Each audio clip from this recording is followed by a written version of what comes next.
The two leaders, who've been bitterly at odds, were in step at a rare meeting that's being held up as one of the biggest positives this year, the first face-to-face meet between the two long after the name-calling and gloves-off fistfights that marked the drugged-out 2017 campaign season. But they're closing the door on the past, walking shoulder to shoulder down a new path. On the steps of Harambee House, the two leaders announced their new partnership. We have come to a common understanding, an understanding that this country of Kenya is greater than any one individual, and that for this country to come together, leaders must come together.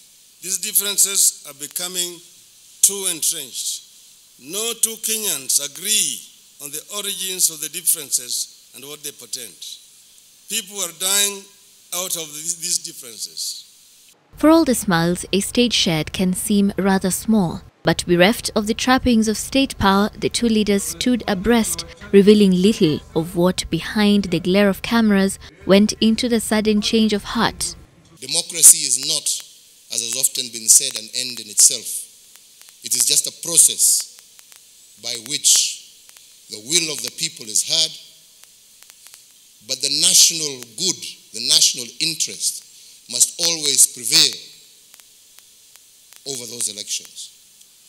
We are all sailing in this one ship. We must come together to scoop out the water that has been sipping, or we shall capsize. The sovereignty. After the alienating election of 2017, both sides of the political aisle had grown as far apart as ever. Now, the two leaders have the rather unenviable task of steering a rather shaky raft through the rapids. Their plan, they say, will heal whatever's been driving a wedge between the nation's people. Our future cannot be dictated by the forthcoming election. Our future must be dictated by the prosperity, stability of our nation and the well-being of our people. 7.5 years ago, we gave to ourselves a new constitution. We created some of the best hardware any country has ever possessed to engineer their affairs.